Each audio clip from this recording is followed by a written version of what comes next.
Y miren, la historia, hermanos, que vamos a ver hoy es una historia de un hombre que está en prisión y que está a punto de sufrir una ejecución. Y yo sé que para muchos de nosotros la idea de estar detenidos contra nuestra voluntad o de que nuestro futuro sea decidido por alguien más, no solamente es una historia bíblica, es algo a lo que estamos expuestos todos los días en este lugar. Que alguien más decida por nuestro futuro. Yo sé que muchos de ustedes cargan, ¿verdad?, con esta situación. Pero hermanos, ¿qué nos dice la palabra de Dios cuando sabemos o cuando sentimos que nuestras vidas están fuera de nuestro control? Porque es verdad. Seamos honestos, seamos sinceros. En realidad, nuestras vidas están fuera de nuestro control.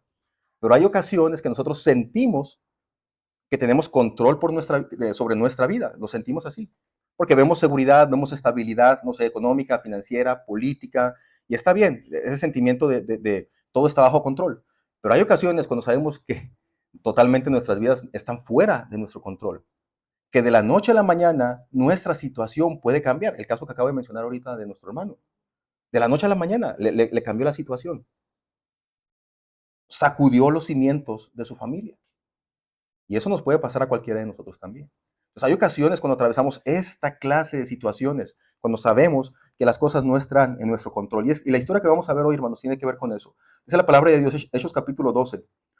Dice, por ese tiempo, el rey Herodes Agripa comenzó a perseguir a algunos creyentes de la iglesia. Mandó matar a espada al apóstol Santiago, hermano de Juan, y cuando Herodes vio cuánto esto le agradó al pueblo judío, también arrestó a Pedro. Esto sucedió durante la celebración de la Pascua. Después lo metió en la cárcel y lo puso bajo vigilancia de 4 escuadrones de 4 soldados cada uno. Herodes tenía pensado llevar a Pedro a juicio político después de la Pascua. Pero, mientras Pedro estaba en la cárcel, la iglesia oraba fervientemente por él. La noche antes de ser sometido a juicio, Pedro dormía sujetado con 2 cadenas entre 2 soldados. Otros hacían guardia junto a la puerta de la prisión. De repente, una luz intensa iluminó la celda y un ángel del Señor se puso frente a Pedro. El ángel lo golpeó en el costado para despertarlo y le dijo, rápido, levántate. Y las cadenas cayeron de sus muñecas. Después el ángel le dijo, vístete y ponte tus sandalias. Pedro lo hizo y el ángel le ordenó, ahora ponte tu abrigo y sígueme. Así que Pedro salió de la celda y siguió al ángel, pero todo el tiempo pensaba que era una visión. No se daba cuenta de que en verdad estaba sucediendo. Pasaron el primer puesto de guardia y luego el segundo y llegaron a la puerta de hierro que llevaba a la ciudad. Y esta puerta se abrió por sí sola frente a ellos. De esta manera cruzaron la puerta y empezaron a caminar por la calle, y de pronto el ángel lo dejó. Finalmente Pedro volvió en sí. De veras es cierto, dijo. El Señor envió a su ángel y me salvó de Herodes y de lo que los líderes judíos tenían pensado hacerme. Cuando se dio cuenta de esto, fue a la casa de María, la madre de Juan Marcos, donde muchos se habían reunido para orar. Tocó a la puerta de entrada y una sirvienta llamada Rode fue a abrir. Cuando ella reconoció la voz de Pedro, se alegró tanto y en lugar de abrir la puerta, corrió hacia adentro y les dijo a todos, Pedro está a la puerta. Estás loca, le dijeron. Como ella insistía, llegaron a la conclusión, debe ser su ángel. Mientras tanto, Pedro seguía tocando.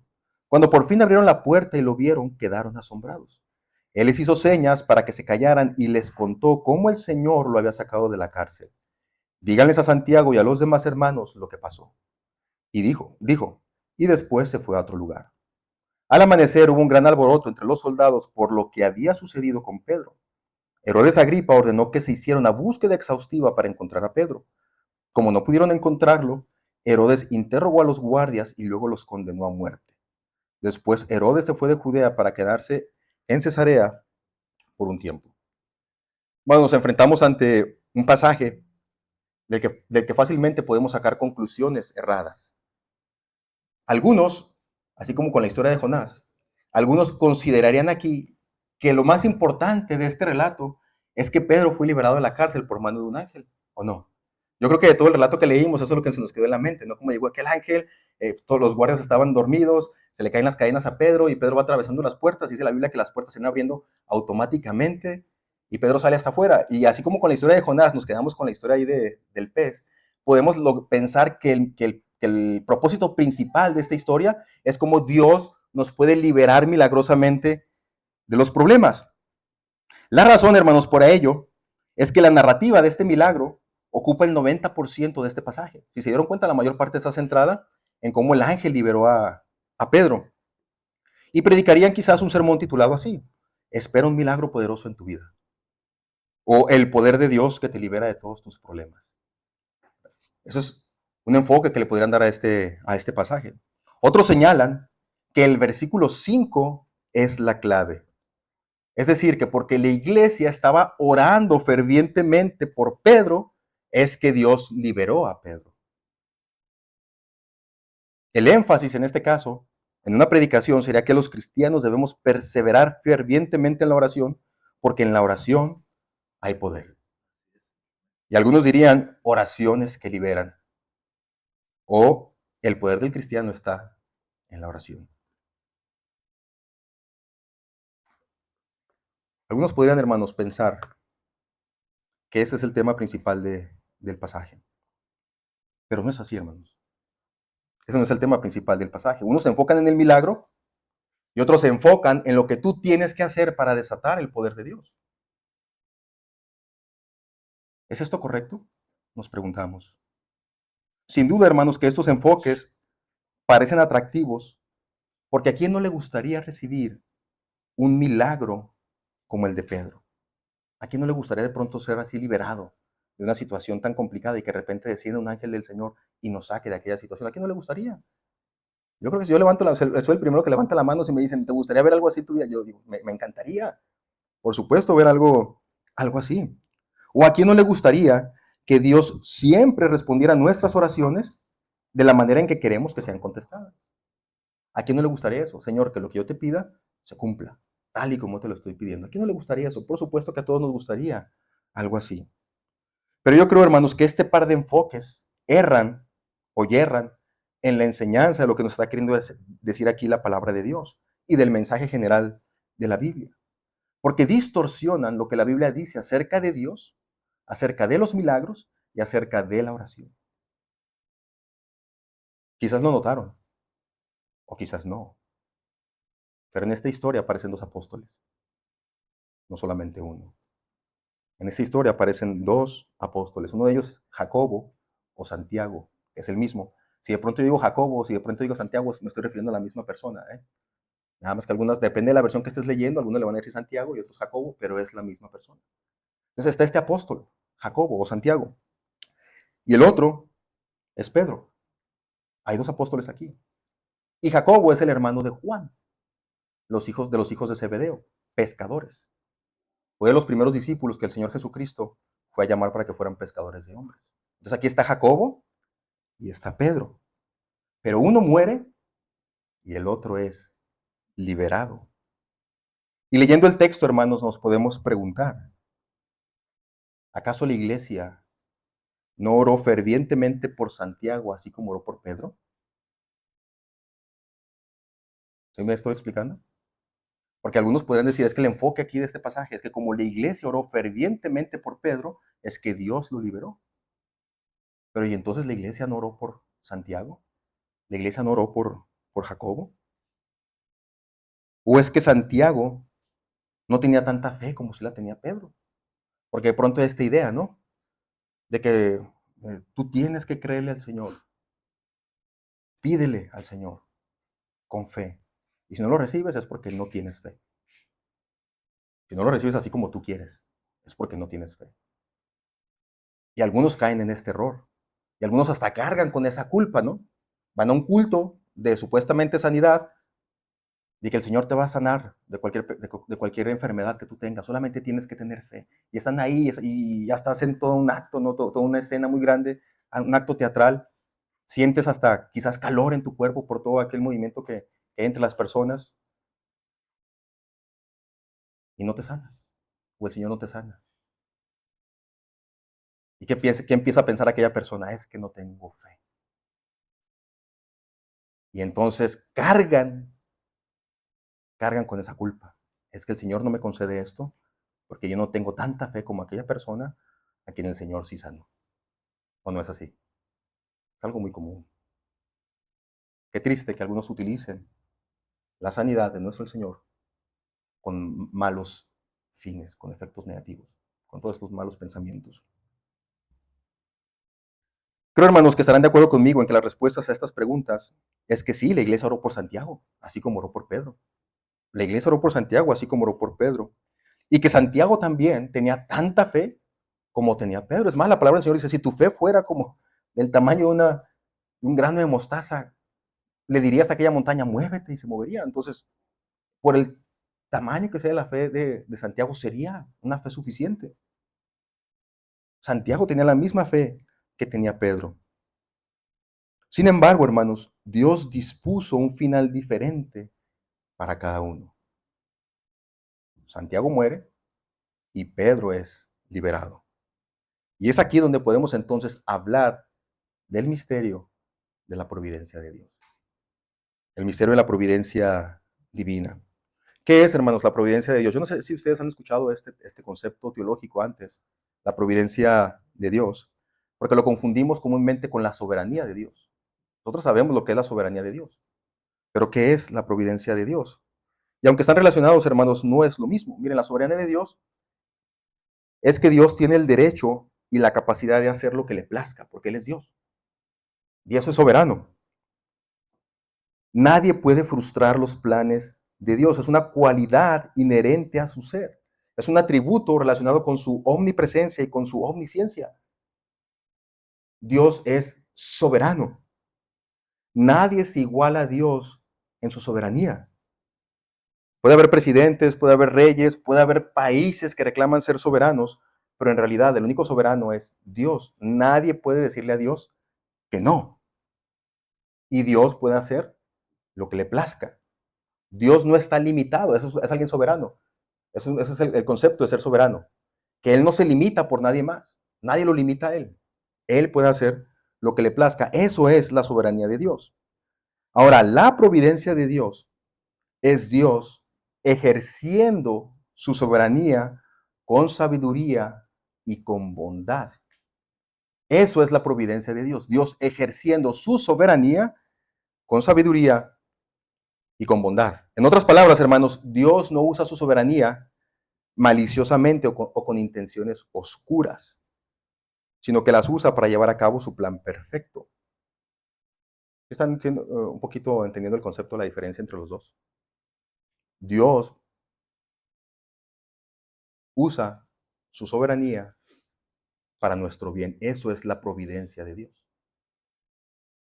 En resumen, hermanos, la soberanía es el poder y el derecho absoluto de Dios, y la providencia es la aplicación sabia y amorosa y activa de ese poder en cada aspecto de la realidad. Es Dios actuando activamente en los detalles pequeños y grandes, haciendo que todo coopere para el bien y el cumplimiento de sus propósitos eternos. Esa es la providencia de Dios. Lo voy a poner un ejemplo más claro, con un padre y con un hijo. Entre un padre y un hijo, ¿quién es el soberano? El papá. El papá es el que puede decidir qué es lo que se hace y qué es lo que no se hace. Él es el soberano. Pero resulta que el hijo le pide al papá un juguete que lo puede lastimar. No, imagínense cualquier clase de juguete. Lanzallamas. No, eso no es juguete, ¿verdad? Pero que el hijo le pide un juguete al papá. El papá tiene la soberanía de hacer lo que a él le plazca, porque él es el que tiene el derecho, él tiene la autoridad. Pero el padre, en su providencia, le dice al hijo que no. Le pudo haber dicho que sí, pero le dijo que no. Le dijo que no porque sabía que aquel juguete iba a lastimar a su hijo. Entonces Dios está usando su soberanía por el bien de su hijo. Eso es providencia. Si el padre le hubiera dicho al hijo que sí, eso no sería providencia. ¿Lo estoy explicando entonces ahora sí ya? Entonces Dios es soberano, pero Dios usa su soberanía por el bien de la humanidad y por el bien de los propósitos que Él tiene, que Él ya ha diseñado. Esa es la providencia de Dios. Y en ese sentido, hermanos, la providencia de Dios, la manera en que Dios aplica su soberanía, muchas veces resulta misterioso para nosotros. El ejercicio de la soberanía de Dios a través de la providencia de Dios, en el resultado, muchas veces resulta en algo que para nosotros es misterioso. Porque seamos honestos, ¿Por qué liberó a Pedro pero no a Jacobo? ¿Por qué uno sí y el otro no? Eso se queda como una pregunta que me gustaría hacerle a Dios, ¿no? Se queda fuera de nuestro alcance. ¿Por qué Jacobo sí? Digo, ¿por qué Pedro sí, pero por qué Jacobo no? Bueno, porque así cooperaba para sus propósitos, claro. Dios sabe para dónde va el final de la historia, Él sabe cómo contribuye a cada cosa, pero aún así pensamos, bueno, ¿por qué Pedro sí? ¿Por qué Jacobo no? No lo sabemos, hermanos. Podríamos argumentar que Pedro era el líder de los apóstoles y que Dios lo necesitaba vivo para seguir certificando el ministerio de la iglesia y que Santiago muriera como mártir era algo bueno para la causa, pero en realidad seguimos pensando, ¿por qué uno sí, por qué el otro no? No lo sabemos, hermanos, en realidad es un misterio. Por eso le ponemos el misterio de la providencia de Dios. Pero sabemos que un Dios que es santo, santo, santo, no hace nada por maldad. Porque Dios no puede ser tentado por el mal. Y también dice la palabra de Dios que ni Él tienta tampoco a nadie. Un Dios que es santo, santo, santo, no hace nada por maldad. Sus decisiones son puras y son buenas, aunque no siempre las entendamos. Un Dios que es santo, que no puede ser tentado por el mal. Cada vez que le ejerce su soberanía, la ejerce con sabiduría y la ejerce con bondad. Y sus decisiones son puras y buenas, aunque nosotros no las entendamos. Eso significa, hermanos, que en la providencia de Dios, Dios siempre va a actuar de acuerdo a lo que es mejor para sus propósitos, aunque nosotros no lo entendamos. Miren, lo vamos a ver en este pasaje. En primer lugar, vamos a ver que la providencia de Dios ante la adversidad. Dicen los primeros versículos ahí, por ese tiempo el rey Herodes Agripa comenzó a perseguir a algunos creyentes de la iglesia. Mandó matar a espada al apóstol Santiago, el hermano de Juan, y cuando Herodes vio que esto le agradó al pueblo judío, también arrestó a Pedro. Eso sucedió durante la celebración de la Pascua. Y después lo metió en la cárcel y lo puso bajo la vigilancia de 4 escuadrones, de 4 soldados cada uno. Herodes tenía pensar llevar a Pedro a juicio público después de la Pascua. Nuestro texto comienza diciendo que el rey Herodes comenzó a perseguir a algunos creyentes de la iglesia. Así comienza el primer versículo. Herodes comenzó a perseguir a algunos creyentes de la iglesia. No nos dice quiénes eran esos otros creyentes y también no nos dice que fueran todos. Se comenzó a perseguir a algunos. Seguramente esos algunos se refieren a los creyentes que estaban en Jerusalén, porque hasta esta parte de la historia nosotros ya sabemos que hay creyentes fuera de Jerusalén también. Hay inclusive creyentes en Antioquía, que fue donde nos quedamos la ocasión pasada. Pero entonces cuando dice, estaba persiguiendo a algunos, entonces estaba persiguiendo a los que están en Jerusalén. Entre ellos, ¿se llevó a quién? A Santiago, el hermano de Juan, hijos de Zebedeo. Hermanos, Jacobo, dentro del grupo de los apóstoles, no fue cualquier apóstol. Si nosotros vamos a los evangelios, recordaremos que dentro de entre todos los 12 apóstoles, Jesucristo tenía a 3 que formaban parte de su círculo cercano: Pedro, Jacobo y Juan. En cierta ocasión que Jesucristo estaba muy afligido porque él iba a morir en la cruz, va a orar al Getsemaní. Dice la palabra de Dios que toma a todos los discípulos y se los lleva al monte este de los olivos, y luego toma, perdón, a Getsemaní, y luego toma a Pedro, a Jacobo y a Juan y se los lleva con él aparte y se abre con ellos 3 nada más. Y les dice, oren por mí porque estoy muy afligido. Oren por favor por mí. Esto nos muestra que estos 3 apóstoles eran muy cercanos a Jesús, que Jesucristo les tenía mucha confianza a ellos 3 y que a estos 3 Jesucristo los amaba de una manera muy especial. Pero permitió que Jacobo muriera a espada. Entonces Jacobo, si podríamos decirlo de entre los amigos de Jesús o los apóstoles de Jesús, Jacobo estaba al nivel de Pedro. Pero sin embargo, Dios permitió que Jacobo muriera a espada. Hermanos, esto nos muestra, fíjense bien lo que voy a decir, esto nos muestra que nuestra cercanía a Dios no nos garantiza una vida libre de sufrimiento. Nuestra cercanía a Dios no nos garantiza una vida libre de sufrimientos. Y yo sé que ese mensaje no es atractivo. Yo sé que no lo es.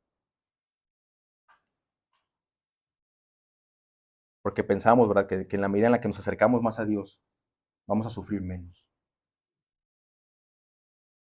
Y desde la perspectiva de la palabra de Dios te podría decir, puede que sí, puede que no, todo depende del Dios que es soberano, todo depende del Señor.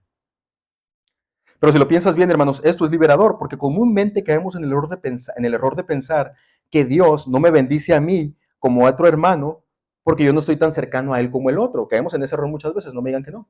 Pensamos, no, es que Dios sí bendice a aquel hermano, pero porque aquel hermano es bien santo, ¿no? Y a mí no, porque pues yo no soy tan santo como él. Él se ve que ora mucho y se ve que lee mucho su Biblia, y por eso Dios lo bendice mucho a él. Pero no es así, hermanos. Y esto no es una invitación, a dejar de profundizar nuestra relación con Dios, sino que debemos descansar en su providencia. Dios sabe por qué hace las cosas.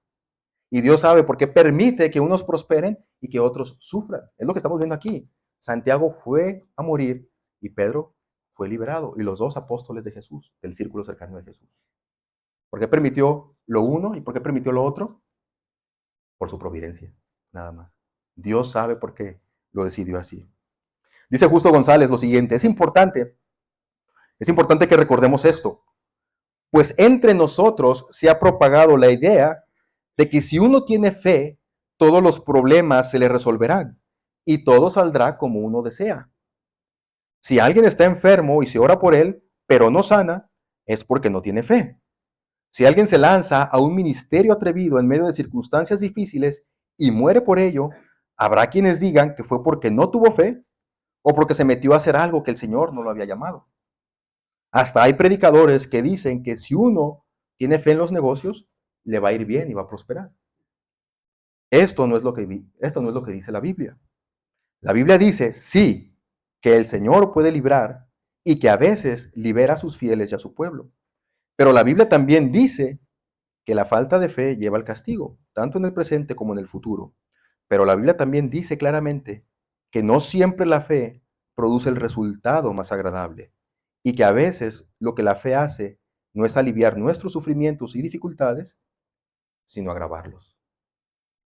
Yo quiero que en sus casas, hermanos, anoten por favor esta cita. Hebreos capítulo 11, del 33 al 38, para que lo estudien en sus casas.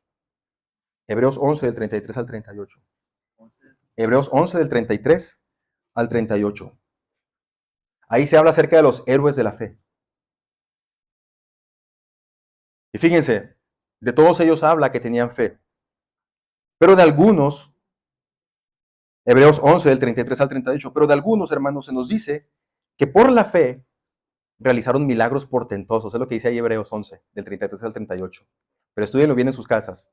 Dice la palabra de Dios que algunos, por la fe, realizaron milagros asombrosos, alcanzaron triunfos inauditos, conquistaron reinos, hicieron justicia, alcanzaron promesas, taparon bocas de leones, apagaron fuegos impetuosos, evitaron filo de espada. Eso es asombroso, ¿no? Y uno dice, wow, qué padre, ¿no? Nos imaginamos rápidamente Daniel, Elías que hizo descender fuego del cielo, Moisés que fue y liberó con las plagas, ¿verdad? Con las 10 plagas al pueblo israelita de Egipto.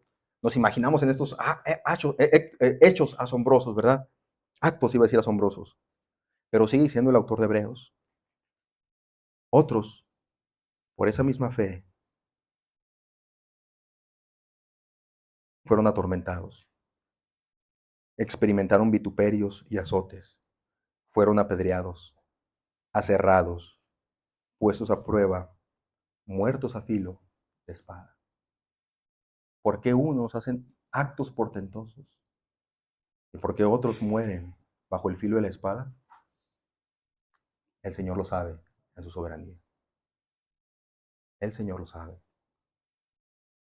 Dios no siempre libra a todos de la prueba, mostrando que su propósito soberano puede incluir inclusive la muerte de los justos. La muerte de los justos. Por eso hablamos de que la providencia de Dios es un misterio, porque no sabemos nosotros por qué Dios permite unas cosas y otras no las permite. Pero debemos descansar y confiar en que la providencia de Dios, en que su providencia Dios ejerce su soberanía con sabiduría y con bondad.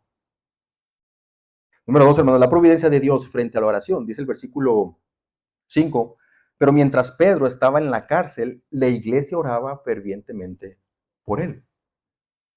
¿Verdad? La iglesia está orando por Pedro, y mientras Pedro está en la cárcel, la iglesia está orando fervientemente, y nos gusta, ¿no? A mí también me gusta una iglesia que esté orando fervientemente. Y la iglesia está orando por Pedro porque creen en la providencia de Dios y creen que Dios puede obrar aún en medio de las circunstancias más difíciles. La iglesia por eso está orando por Pedro. Entonces, aquí estamos viendo una iglesia que cree en el poder de Dios y ora para que liberen a Pedro. Pero es un error creer que porque la iglesia oró por Pedro es que fue liberado. Y que como la iglesia no oró por Santiago es que murió. Aunque el texto no lo dice, no debemos de creer que no oraron por Santiago. Es obvio que también oraron por Santiago, es obvio. Pero entonces, ¿por qué Lucas enfatiza que la iglesia oró fervientemente por Pedro? Y no dice eso de Santiago. Hermanos, por un lado sabemos que aquellos primeros cristianos tenían una relación tan profunda que parecía una familia. Hemos estado leyendo el libro de Hechos, hemos estado estudiando el libro de Hechos. Y dice la palabra de Dios que entre ellos no había necesitados. Porque cuando siempre que surgía alguien con necesidad, entre todos le echaban la mano y lo hacían salir adelante. Compartían el pan, o sea, iban y comían juntos, con alegría y con sencillez de corazón. Los más ricos ayudaban a los más pobres. Entonces, es de suponer, hermanos, que cuando Pedro está encarcelado y también cuando Santiago está encarcelado, ellos se preocupan. Es obvio, lo ven como familia, no solamente como familia, quizás muchos los están viendo ellos como padres espirituales. Son quienes los guiaron a la fe a muchos de ellos. Y la respuesta adecuada ante tal preocupación era poner aquello en las manos de Dios. Porque hermanos, eso es lo que hace la oración. No es para hacer que Dios cambie de planes, sino para descansar en la providencia de Dios. Eso es la oración. Nosotros no oramos para cambiar la voluntad de Dios porque entonces Dios no sería soberano. Dios es soberano y Dios puede hacer lo que Él le plazca. Eso es la definición de ser soberano. Nosotros no oramos para cambiar la voluntad de Dios, para que Dios cambie su voluntad, sino que oramos para descansar en la providencia de Dios. Miren, hermanos, en el Antiguo Testamento hay una historia muy interesante, ahí en 2 de Samuel capítulo 12, es la historia del rey David. El rey David tiene una relación fuera del matrimonio, va y le roba a una mujer a otro hombre, a Betsabé, se la roba de uno de sus soldados, que se llama Urias. Tiene una relación de adulterio con ella, queda embarazada y va a tener un hijo, y lo tiene. Entonces el profeta Natán viene y habla con David y le dice, lo que tú hiciste no estuvo bien delante de los ojos de Dios. Por lo tanto, el castigo es que aquel hijo va a morir. Y dice la palabra de Dios que David le rogó al Señor fervientemente por aquel niño. 6 días estuvo David orando por la sanidad de su bebé, de su hijo. Y no solamente oraba, dejó de comer también David, estaba ayunando. Alguien, o sea, ¿se pueden imaginar estar orando por la sanidad de alguno de tus parientes? Yo creo que algunos de nosotros tenemos esas experiencias quizás, orando por nuestros hijos, por nuestras esposas, por nuestros padres, orando fervientemente, ¿no? Porque sabemos que no es una simple gripa, no es algo que sabemos que ahí puede terminar su vida. David estaba orando fervientemente al Señor. Dejó de comer, estuvo ayunando. Dice la palabra de Dios que estaba muy angustiado y que lloraba en la presencia del Señor para que le concediese la vida a aquel hijo. 6 días estuvo David orando, pero al 7º día el bebé murió. Los sirvientes de David tenían miedo de contarle a David. Dicen, si así estuvo cuando el bebé todavía vivía y dejó de comer y dejó de salir con nosotros, si así estuvo, ¿qué va a pasar ahora que le digamos que el bebé ha muerto? Entonces ellos tenían miedo de platicarle a David.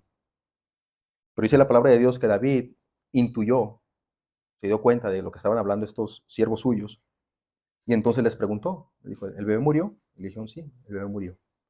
Dice la palabra de Dios, de inmediato David se levantó del suelo, se lavó, se puso lociones y se cambió de ropa. Y luego fue al tabernáculo a adorar al Señor. Y después volvió al palacio, donde le sirvieron comida, y comió. Sus consejeros estaban asombrados. No lo entendemos, le dijeron. Mientras el niño aún vivía, lloraba y rehusaba comer, pero ahora que el niño ha muerto, usted terminó el duelo y de nuevo está comiendo. Y David les dijo, ayuné y lloré. Y mientras el niño vivía, porque me dije, tal vez el Señor sea compasivo conmigo y permita que el niño viva. Pero ¿qué motivo tengo para ayudar ahora que ha muerto? ¿Puedo traerlo de nuevo a la vida? Un día yo iré a él, pero él no puede regresar a mí. Yo veo en David una fe madura. Una fe madura consiste no en poder para manipular a Dios, sino en ponerse en las manos de Dios. David entendió, oró y suplicó fervientemente al Señor que aquel bebé viviera. Pero el Señor en su providencia decidió no darle la vida al bebé y David lo entendió. David lo entendió y lo aceptó y adoró al Señor. Fue al templo a adorar a Dios. Así que una fe madura, hermanos, consiste en ponerse en las manos del Señor, de tal modo que podamos ponernos a su disposición en cualquier clase de circunstancias. Como dijo Pablo, he aprendido a contentarme con cualquiera que sea mi situación. Sé vivir cuando hay poco y sé vivir cuando hay mucho. Eso es una fe madura. Entonces puede surgir esta pregunta, hermanos, porque hablamos de que la providencia es un misterio. Puede surgir esta pregunta, bueno, pero si Dios va a hacer lo que Él quiere, entonces ¿para qué oramos? ¿No? Porque lo que estamos diciendo es eso, Dios va a hacer lo que Él, lo que en su soberanía, él ha decidido lo que es mejor. Entonces puede surgir esta pregunta, entonces ¿para qué oramos? Si nosotros no podemos hacer cambiar la voluntad de Dios, ¿para qué oramos? ¿Cuál es el propósito de todo esto? Hermanos, oramos en primer lugar porque Dios nos manda que oremos, tan simple como eso. Oramos porque Dios nos manda, Dios nos ordena que oremos. Oramos para adorar a Dios. Oramos para reconocer la soberanía de Dios. Oramos para expresar nuestra dependencia total de Dios. Oramos para relacionarnos con Dios. Pero sobre todo oramos para alinearnos con los propósitos de Dios. Si el resultado de la providencia de Dios nos parece una carga pesada, es porque nos hace falta orar más. Porque la oración trae descanso a nuestras almas. Oramos para alinearnos con los propósitos de Dios.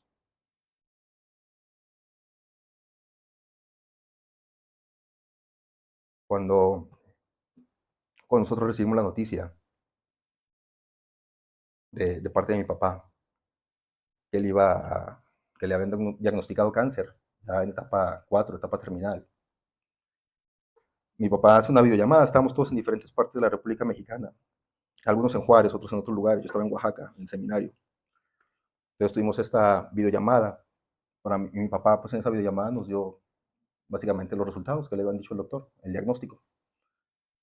Y papá nos dijo, bueno, el doctor ha dicho que solamente me quedan 6 meses de vida y que el cáncer es etapa 4, es irreversible, que no hay nada más que hacer. Y yo recuerdo que después de que colgamos aquella llamada, yo me puse a orar, a ayunar también. Y yo le pedí a Dios, Señor, dale 10 años más de vida a mi papá. Yo le decía, yo quiero que mi papá conozca a sus nietos. Ese era mi deseo. Yo le decía, yo quiero que conozca a sus nietos. Yo no conocía a mis abuelitos, a mis papás, a mis abuelitos, los varones. Conocía a mis abuelitas nada más. Y yo le decía, yo quiero que mis hijos conozcan a mi papá. Y entre todas las peticiones que le hacía al Señor, yo trataba, ¿no? Como de darle las razones. Mi papá fue pastor. Mi papá fue una persona con un buen carácter, fue un buen padre, fue un buen esposo. Yo le decía, concédele, Señor, 10 años más de vida. Lloraba por mi papá.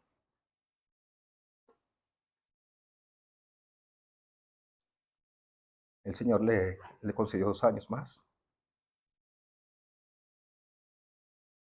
Pero yo recuerdo que después de un tiempo, mi oración cambió. Y yo le decía al Señor, ya no le decía que le diera 2 años más de vida. Yo le decía a Dios, Señor, haz tu voluntad. Lo que yo te pedía era egoísta.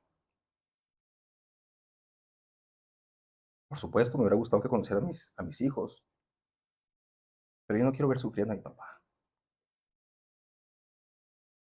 Y yo sé que si él muere va a estar en un mejor lugar. Y entonces descanse. Oramos no para cambiar la voluntad de Dios, hermanos. Oramos para someternos a sus planes. Por eso oramos. Para que el Señor nos haga recapacitar. Para que el Señor nos haga recordar que Él es el soberano. Bendito sea Dios. Número 3, hermanos. La providencia de Dios y nuestra incredulidad. Híjole, aquí van a necesitar lentes, ¿no? Algunos miralejos quizás. Dice el versículo 11, finalmente Pedro volvió en sí. De veras es cierto, dijo, el Señor envió a su ángel y me salvó de Herodes, de lo que los líderes judíos tenían pensado hacerme. Cuando se dio cuenta de esto, fue a la casa de María, la madre de Juan Marcos, donde muchos se habían reunido a orar. Tocó la puerta de entrada y una sirviente llamada Rode fue a abrir. Cuando ella reconoció la voz de Pedro, se alegró tanto que en lugar de abrir la puerta, corrió hacia adentro y les dijo a todos, Pedro está a la puerta, estás loca, le dijeron. Como ella insistía, llegaron a la conclusión, debe ser su ángel. Mientras tanto, Pedro seguía tocando. Cuando por fin abrieron la puerta y lo vieron, quedaron asombrados. Él les hizo señas para que se callaran y les contó cómo el Señor lo había sacado de la cárcel. Dígales a Santiago y a los demás hermanos lo que pasó, dijo, y después se fue a otro lugar. Hermanos, la seguridad que Herodes puso sobre Pedro es lo que nosotros consideraríamos ahora como lo puso en una prisión de máxima seguridad. Porque dice la palabra de Dios que le puso 4 cuadrillas de 4 soldados. No solamente eso. Bueno, de por sí, cada cuadrilla, dentro de cada cuadrilla, ellos se dividían el día en 6 horas. Entonces alguien se ponía ahí a cuidar el preso durante 6 horas, y luego el que sigue, y luego el que sigue, y luego el que sigue, de modo que todos tuvieran descanso y de que todos estuvieran despiertos en las 6 horas que les habían tocado cuidar a una persona durante un día. Entonces, eso era una sola cuadrilla. Pero dice la palabra de Dios que a Pedro le pusieron 4 cuadrillas, o sea que tenía 16 soldados cuidándolo. Y no solamente eso, dentro de la cárcel, dice la palabra de Dios que Pedro estaba atado de sus manos con 2 soldados. O sea, Pedro tenía una mano atada con cadenas hacia la mano de un soldado y la otra mano atada con cadenas hacia otro soldado. Regularmente solamente usaban un soldado. Pero como ya saben, Herodes aquí está influenciado por los líderes judíos. Y ellos dicen, bueno, pues Jesucristo resucitó y todas estas cosas. Aparte ya Pedro se escapó de la cárcel, si lo vimos en Hechos. Entonces dijeron, bueno, pues vamos a ponerle buena seguridad. Y le pusieron bastante seguridad ahí a Pedro.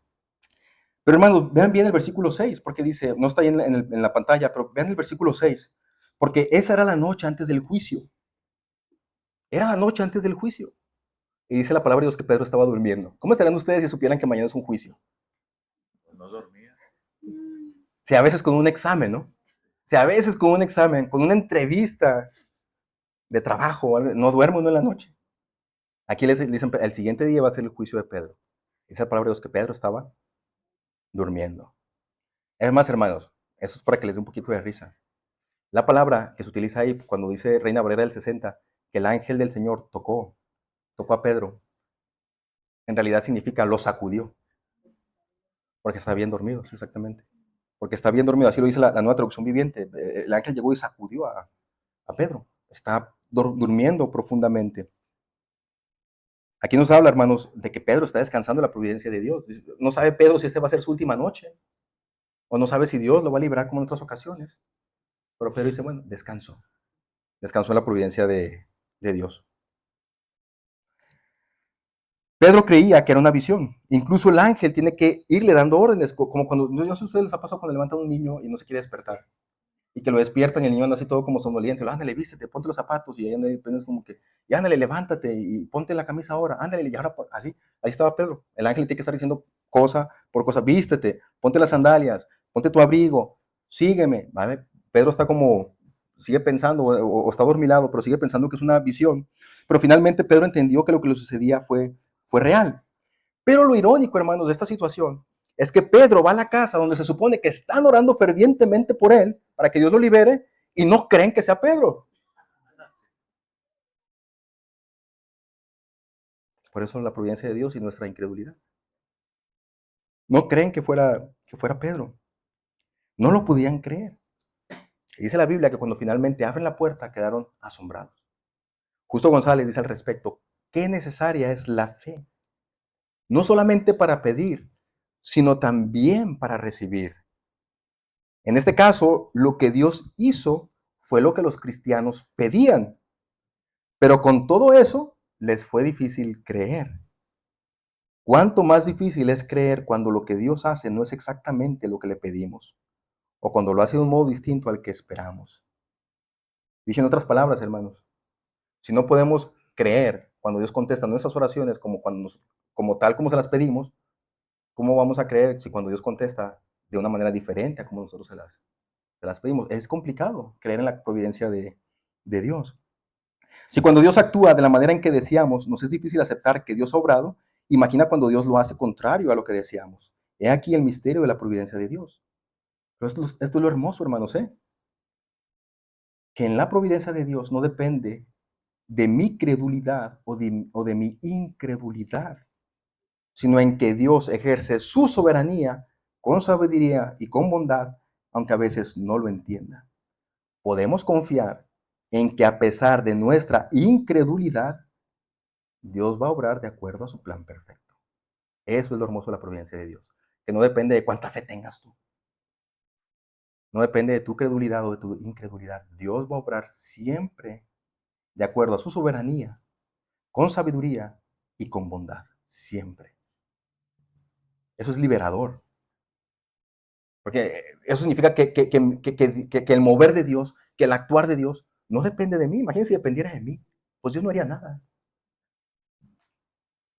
Pero porque Dios es bueno y porque Dios es sabio, Él ejerce su soberanía con providencia. El misterio de la providencia divina no es una razón para desesperarse. Es el fundamento de nuestra esperanza. Nos enseña que nuestra fe no se trata de manipular a Dios para obtener lo que queremos, sino de confiar en que Él hará lo que es mejor. Vimos la historia de dos apóstoles. Uno fue liberado milagrosamente y el otro se convirtió en un mártir. No entendemos por qué Dios eligió caminos diferentes para ellos, pero sabemos que sus elecciones no fueron aleatorias. Era parte del plan sabio y bueno de Dios, que va más allá de nuestros deseos o comprensión inmediatos. Y aquí ya, hermanos, termino con esto.